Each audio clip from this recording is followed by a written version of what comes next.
review. Book 101 is all about the books that are read for the last 40 years. And today I have my special guest.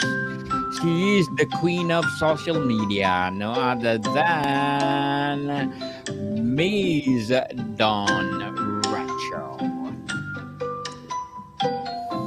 Welcome to Book 101, Miss Dawn. And can you please introduce more about yourself? Yes, I am Dawn Renshaw, and I am the CEO and founder of Stony Creek Social Media. We're a full service digital marketing agency in Michigan, and I've been doing this for about 16 years. 16 years indeed.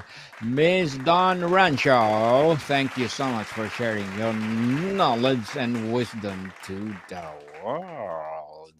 And today, let's talk about the social media itself. Can you tell us about this topic?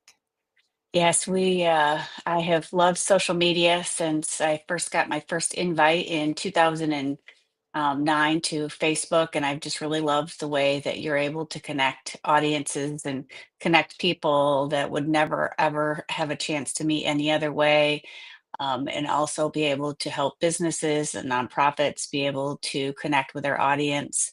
The targeting is what I really like. Like if you want to reach people in a geographic location, you can do that. If you want to reach certain ages, you can reach certain ages. Indeed. How has your personal relationship with social media evolved over the years? In the beginning, it was a lot of, work, matching up with friends that I went to elementary school with, or high school, or middle school, or college, and now I've really used it as a tool to meet, people such as yourself, and just to be able to be an influence to other people. I started my business journey about 30 years ago, and I've been an entrepreneur of one kind and one business or another. And I just really like to be able to use all the things I've learned over the years and spread that knowledge. And social media is a perfect tool for that. Miss Dunn, social media often showcases curated highlights. How do you navigate feelings of inadequacy or comparison when scrolling, and what strategies help you to maintain a healthy self perception? Um, One thing that I always talk about when people ask me these questions is, people will ask me, are you as happy in real life as you are in social media? And I just tell everybody, so social media is going to be everyone's highlight reel. We're not going to put on, if you're having a bad day. Some people do, but I don't recommend it. But just not to compare your everyday life with what you see on social media. Yes, people, don't compare yourself and count your blessings. And Miss Dawn, where do you draw the line between sharing authentically and carefully curating your online persona? Um, uh, I really like to be very transparent with the good things that are happening in my life, and I often will share, a struggle, but it's always in the context of, how can somebody else learn from my journey. So you don't and you don't ever want to. I see the posts where people are posing with like big stacks of money, or we've even seen it where people have like rented a really fancy car and taken pictures of themselves with that car. So you really want to be authentic, because ultimately that's what, if people meet you, that's what they're gonna meet. And it really is going to make your life a lot simpler, a lot happier, if you just be authentically you. Be kind, be honest, be social. Can you expound these phrases that we can find on your website? Yep. Kindness, I is something that I have really instilled in my children growing up, and just I think that the world. They often talk about the world. I don't think that unkindness is. There's more unkind people in the world, but I just think sometimes they're louder. So when I started my company, I wanted to be founded on kindness. I know that whether you're running a business or running a podcast or writing a book or whatever happens in your life, there's a lot of adversity adversity. And so if we can figure out a way to, share kindness, it goes a long way in developing the persona that we really wanted. We really wanted to be known as the kind agency. And so when people call in, we do our best to do what we do with kindness. And integrity is another one of our core values, and that's something that's really important to me. We're actually dealing with a client right now who had an agency that wasn't very honest with them. They weren't very ethical, and so now I feel like we're paying for the sins of the other agency because the client is very skeptical, which is fine, and we'll hold her hand and lead her through it. But so honesty was very important to me, and just being social. We don't follow like the big trends, and we don't do something just because it's trending. We do something because it's going to help our clients reach their target audience, and it's ultimately going to affect their bottom line. Honesty is the best policy, people. And be kind to. And be social. What specific boundaries or habits have you found essential for protecting your mental health and focus in the age of constant connectivity and notifications? Yep, we like anything else, moderation. So I do have times that where I will just completely disconnect. I have a staff of 3 people, and so we will take turns, replying to incoming messages and commenting and doing the engaging, just because you do need to sign off and not let social media run your life and feel like you always have to be updating and sharing your breakfast, sharing your lunch, sharing what you're having for dinner, sharing your entire day. I think that you can definitely overshare, and it makes consuming the content very difficult for your audience. Social media algorithms often show us content reinforcing our existing views. How significant is this driving societal division, and what responsibility do platforms have to mitigate it?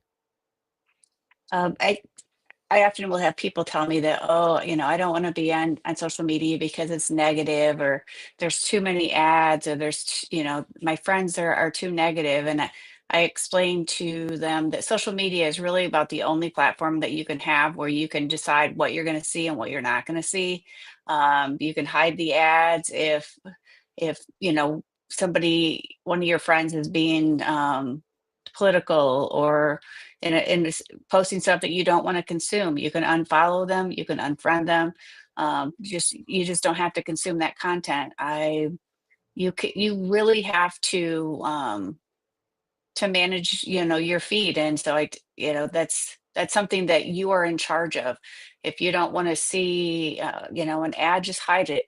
If you don't want to see Aunt Becky who posts her political views, you can unfollow Aunt Becky. You don't have to consume that. And just because you're not friends with somebody on Facebook doesn't mean that you can't not be friends with them in person. It just means that you don't want to consume their content. Indeed, you can do what you want, people. You can follow what you want. You can watch what you want. And Ms. Dawn, how effectively can individuals discern truth from falsehood online? And what role should platforms, governments, and users themselves to play in combating harmful misinformation? That is a tough one because in our world right now, it's really difficult to find out the truth and to know what the truth is. But no matter whether you're, seeing it on TV, listening to it on the radio, consuming it on social media, reading it in a newspaper, ultimately you have to decide what is the truth and what is not the truth, and you have to do your research. Just because it's posted on Facebook, just because a famous news station is broadcasting about something. I personally believe that, that it just because it's coming from like I said, a reputable source doesn't always mean that it's the whole truth. Often it's their side of the truth, or it's the truth told from a certain angle. I once watched a movie, I think it was called Vantage Point, and it showed a certain scene that was happening from six different people's vantage points. And it was amazing how the exact same scene, the exact same situation could look very different from six different vantage points. So I do believe that it's the consumer's job to do their research and dig down and find out what the truth is if they can. I do believe in, unfortunately, in this world that we live in, it's really hard to find a reliable source that's going to tell you the whole truth. Yes, very well said, Miss Dawn. Very well said.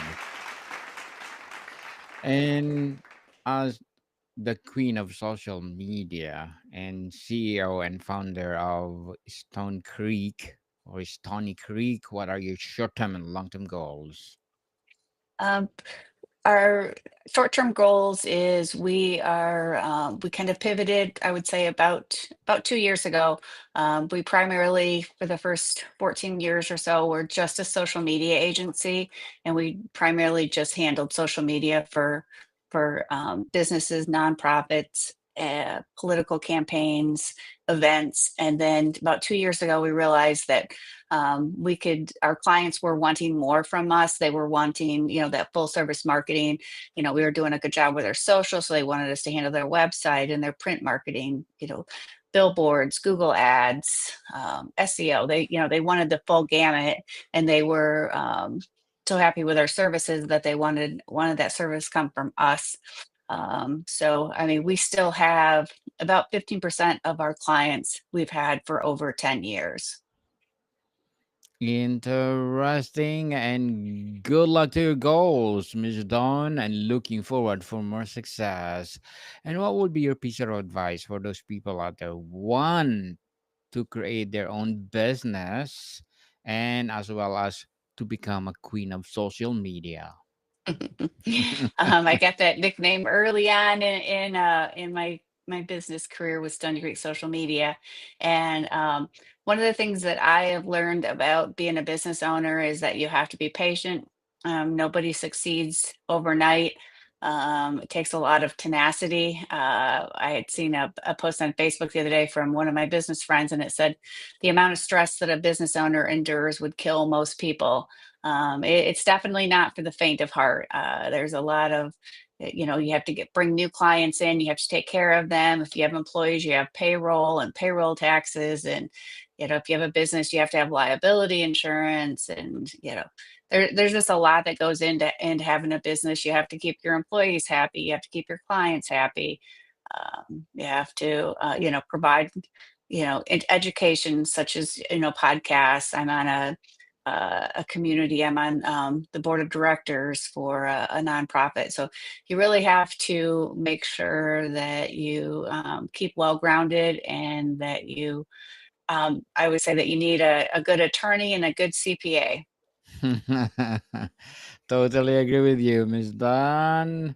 And thank you for your advice. And what would be your recommended book to our listeners? One of my favorite books, it's called Ask Gary V. It's by a gentleman called Gary Vaynerchuk, and he is a marketing agency in New York City called VaynerMedia, and he does what we do, but he does social media for Pepsi, Nike, Toyota, big corporations. And I was lucky enough to meet him in San Diego, California, a few years ago, and he signed my book. I actually have a page in his book. He had put out a request for questions for his Ask Gary V book, and I was lucky enough to be chosen. And so it was a neat experience. They sent me an app on my phone. I was able to ask my question actually in an app and then send it. So if you listen to the audio book, my voice is actually on the book.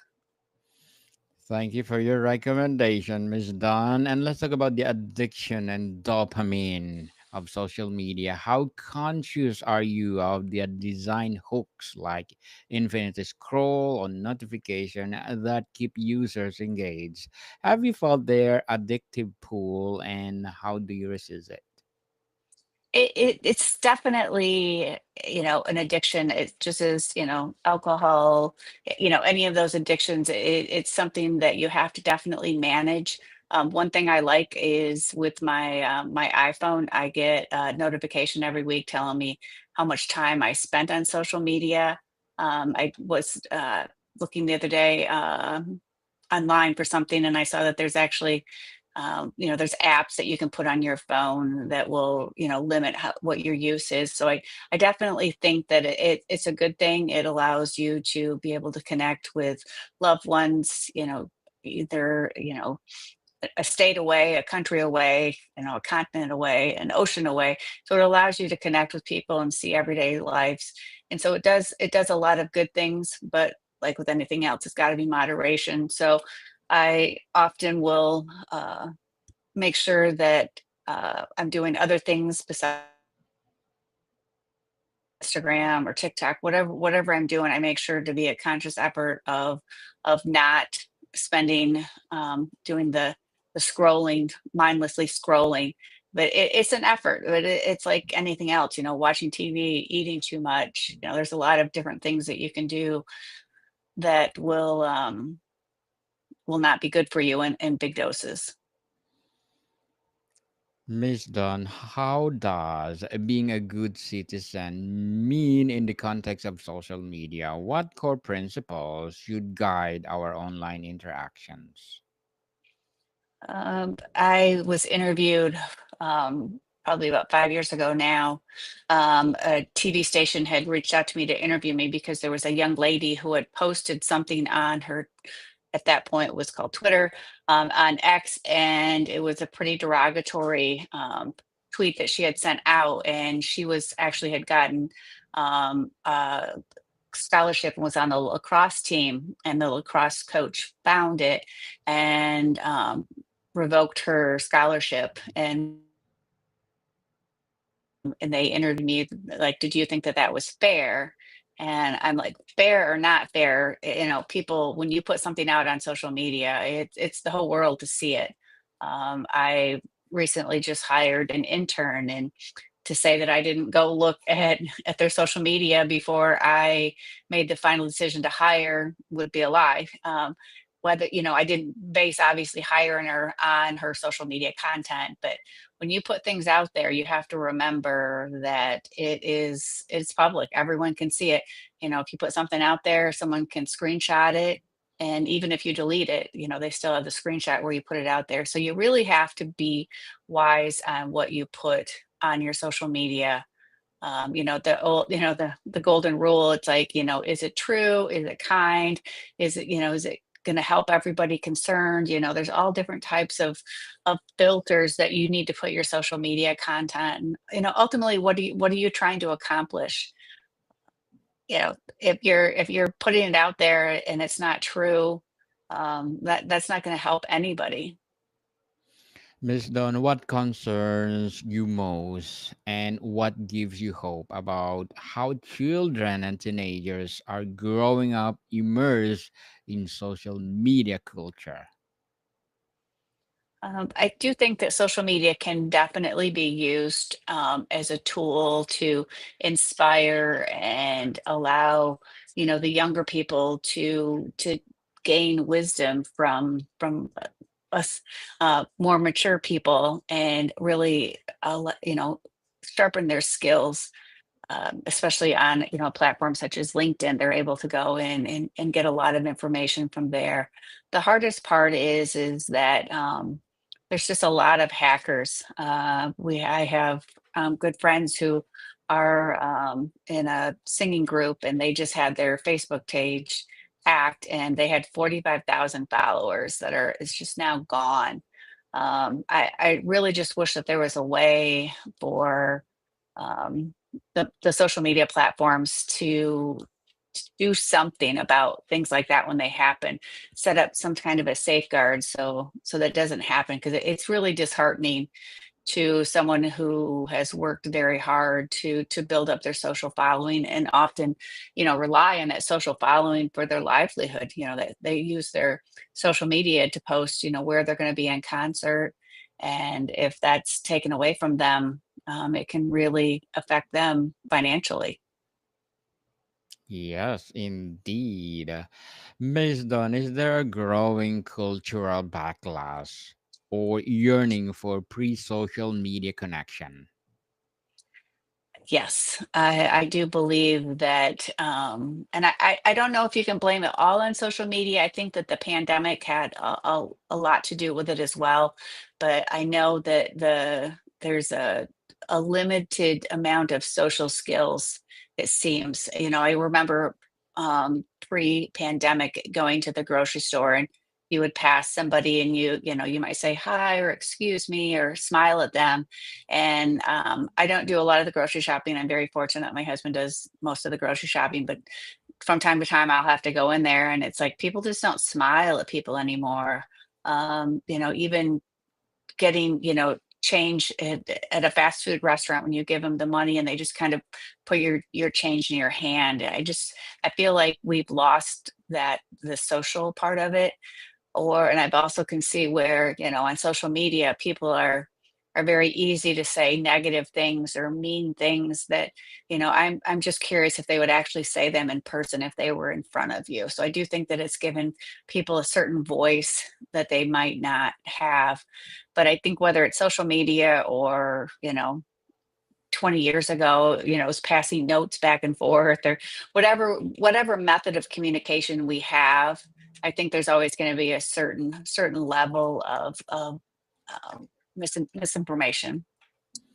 Yes, people, be kind, be honest, be social. Before we wrap up our discussion for today, Miss Dawn, I'm inviting you to please do listen to my other podcast. People, my other podcast, because my abstract essay is already in fifth season, abstract poetry in second season, and my book 101 review in its fifth season, comedy 101 in second season, and food 101 in its fifth season two, geography 101 and fourth season, and my baby podcast, Law 101 and Mental Health 101. Love Letters in fourth season and Movie 101 review, as well as my Music 101 in its fourth season too. Science 101 and Sex 101 in its first season. Please listen to them wherever you listen your podcast. Miss Dunn ultimately has the promise of social media to connect the world, be net positive or net negative.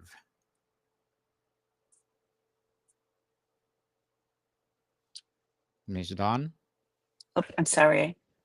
what is the fundamental shift needs to happen for it to fulfill its potential for genuine human good? I think that the kind people and the honest people and the people that really want to do good, we just need to be louder.